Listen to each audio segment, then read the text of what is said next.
Hey guys, welcome to Hano Pedals. My name is Daniel and I wanted to make a quick video showing you guys the benefits, the different techniques, different ways that you can use your new switcher, whether it's a 3-way, a 4-way, or a 5-way switcher, and some of the routing, different capabilities, what it can do. So let's go.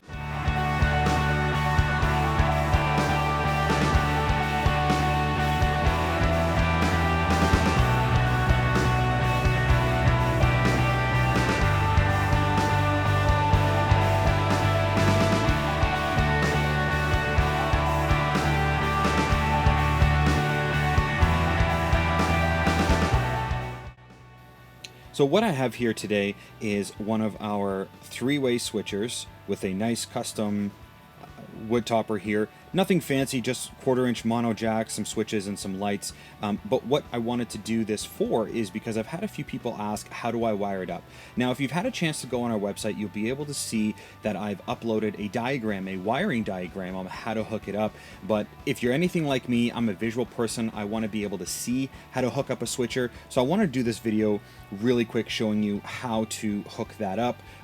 The different routes that you can use it for, whatever works best for your pedal board, and also the different configurations. So let's dive right in. So first off, again, we have our 3-way switcher. I do have these pedals powered up at the present moment.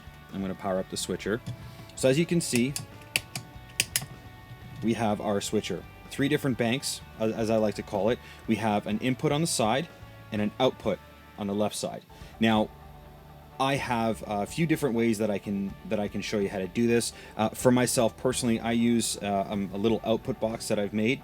Again, nothing fancy, nothing crazy. It's literally point-to-point soldering. If you wanted to make one of these, that's super simple. But I use one of these output boxes. So what I would do is I would plug this output box, this 1/4-inch, into this output box, and basically have it running right there. Now, before I go any further, I want to mention the pedal board that I'm currently using is from my friend Ty over at Morton Pedalboards. He has designed and is manufacturing these modular pedalboard systems. The current one that I'm using right now is called the Flat 16, and it is just really fantastic. There isn't anything on the market like this, and he's just done a terrific job with his design and his production, so I want to give a huge shout out to Ty. Thank you so much for sponsoring this video. So moving forward, so one of the ways that you can do it is if you have your guitar channel, you can go directly into your input of your switcher. Or what you could do is you could have your volume pedal or your tuner as the input. So your guitar would go in here, out of your tuner into your switcher, and then you could have 3 separate pedals going into each bank. For today's demonstration purposes, I'm going to leave this empty as if I'm going to plug my guitar into the input, and we're going to route these 3 pedals into the switcher. So at the moment, we have a reverb and an overdrive as well as a tuner. Now the reason I wanted to route this tuner into one of these channels is more for like a kill switch. So if you're playing in a live situation, again, whether it's a venue or you're doing a recording and you want a kill switch, having a tuner lined in here, or you could leave it blank, whatever works best for you, whatever you prefer, that is probably the easiest way to kill your signal and not have to worry like, oh, did I leave my volume pedal down? Or let's say my volume pedal is acting up, I'm not really sure if it will actually kill the sound. You can definitely have a kill switch. So to get started, I'm just taking 2 standard 1/4-inch jacks. Nothing fancy, nothing elaborate about them. They're solderless. They're from Amazon. It's not expensive.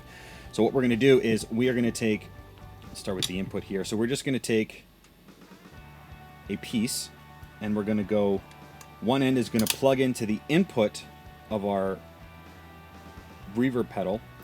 The other input is going to plug into the input of our switcher.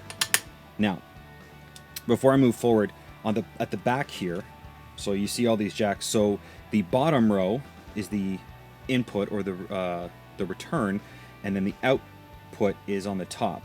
So in to in, and then out to out.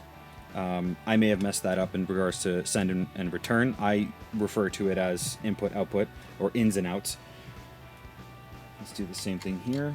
So 1/4 inch out of my pedal into the output of my switcher. Now, please excuse the mess. I'm really OCD when it comes to this kind of stuff, but just for demonstration's sake, I wanted you to be able to see where the cables are running, so that you can see that it's not super complex, it's not crazy, it's really point to point. Now, with all of these banks turned off, let's say I plug my guitar in, I'm going to hear a nice clean sound. If the output is routed to another pedal that's not in this switcher chain, then I'll be able to hear those effects. Now, if I want to engage or put this reverb pedal into my signal chain or into my effects loop, I'm going to engage this channel. Now, this reverb is added onto my sound because I've engaged this channel or this bank. Now, one thing to note is that as you are testing and trying to figure out which pedals you want to put into your switcher, as you're doing your testing, if you have one pedal coming into a bank or into a channel, but you accidentally have all 3 banks turned on, you will not be able to hear anything because it is true bypass. And so basically your loop is saying, well, you've engaged these other 2 channels, but there's nothing plugged in, so we're going to kill your signal. So I don't want you guys to be worried or nervous or scared that you have a bad connection or something's faulty or the switcher is faulty. You just have to make sure that if nothing is plugged into these channels or into these banks, you will not be able to hear your sound if they are turned on. So because we just want to put this reverb pedal into our effects loop or into our signal chain, this is the only one we're going to engage at the present moment. Let's move forward. Let's add this coffee drive or this overdrive, boost, whatever you want to call it, into this middle chain here. Plug my guitar in, and at the moment I've only engaged the reverb pedal into my effects loop or into my signal chain.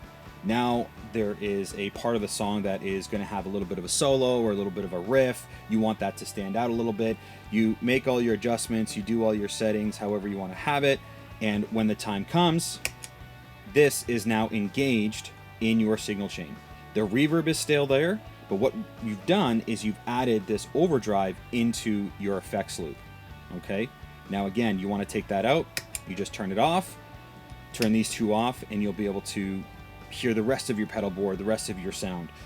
The switcher works really, really great for accent tones, accent sounds. If you have a boost, let's say you're building your board, you're starting over, or you want to rearrange some stuff, and there's some pedals that you love using or that you use kind of on a more frequent basis, but it doesn't fit where you want it to, and you have to put it at the top of your board. This is where the switcher comes in really, really handy, because now you're not having to awkwardly with your foot step all the way to the top of your board, engage that effect, and then come down.